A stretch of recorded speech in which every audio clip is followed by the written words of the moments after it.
El eco de las almas. Capítulo 1. La llegada. Clara ajustó el espejo retrovisor mientras su todoterreno avanzaba por el serpenteante camino hacia las médulas. Había aceptado la invitación de Hugo, un historiador local, para investigar lecturas magnéticas anómalas en la región. Aunque la idea de trabajar en un lugar tan cargado de historia la emocionaba, las historias que había escuchado en el pueblo la inquietaban. Dicen que los romanos despertaron algo que nunca debió ser perturbado, le había advertido una anciana en una taberna. Clara había reído con amabilidad, atribuyendo el comentario a la imaginación de los lugareños. Sin embargo, al llegar a su destino, la opresiva belleza de las formaciones rojizas y las sombras que se alargaban con el atardecer la hicieron cuestionar su escepticismo. Hugo la esperaba en la entrada del pueblo, sombrero en mano y un gesto de preocupación en el rostro. «Espero que te hayan advertido», dijo mientras ayudaba a Clara a descargar su equipo. «Aquí las leyendas no son solo cuentos». La casa donde se hospedaría Clara estaba al borde del pueblo, una vieja construcción de piedra que había sobrevivido a generaciones. Mientras desempacaba, notó cómo los aldeanos la miraban desde la distancia, susurrando entre ellos. La tensión era palpable, como si su sola presencia rompiera un frágil equilibrio. Capítulo 2. Las primeras señales.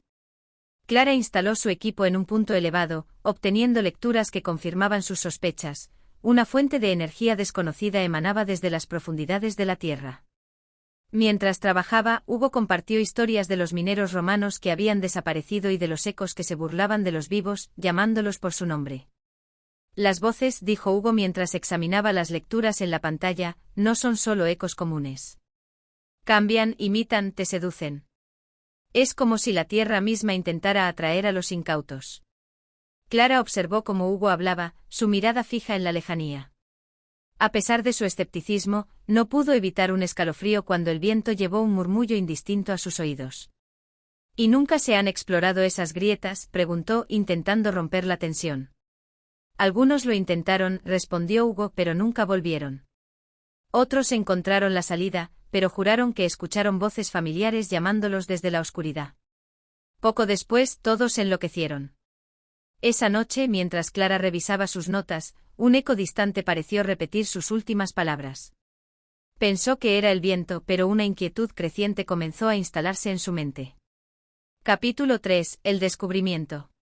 Al día siguiente, Clara y Hugo encontraron una grieta oculta entre las rocas. La entrada estaba parcialmente cubierta por maleza, como si la naturaleza intentara esconderla.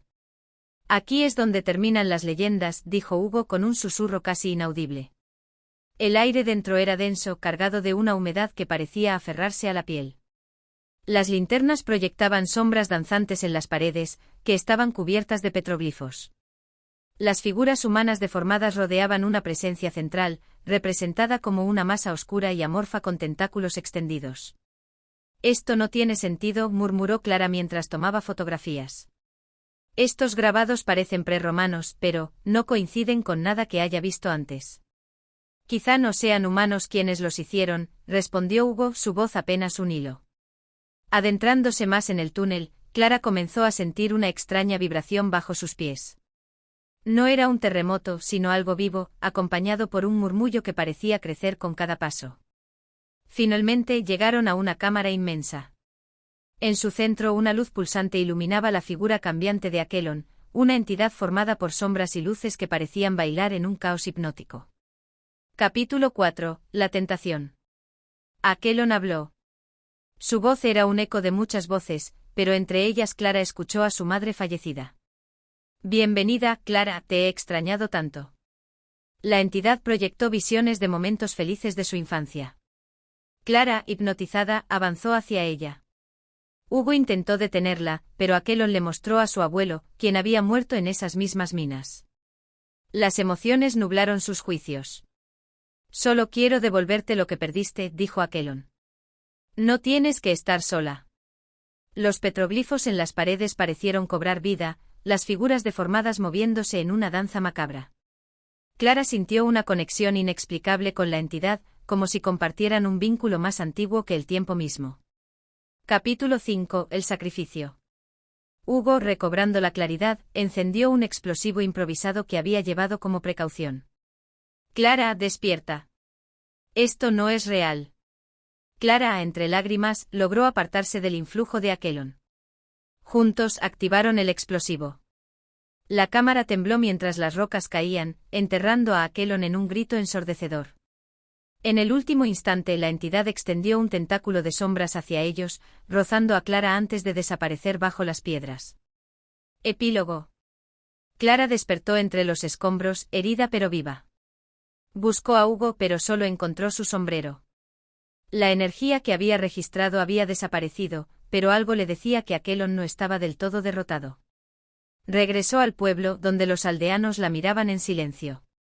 Nadie hizo preguntas, pero todos parecían saber lo que había ocurrido. Esa noche en sus sueños, Clara volvió a escuchar la voz de su madre, llamándola desde la oscuridad. Mientras se alejaba de las médulas al día siguiente, un eco muy tenue susurró su nombre.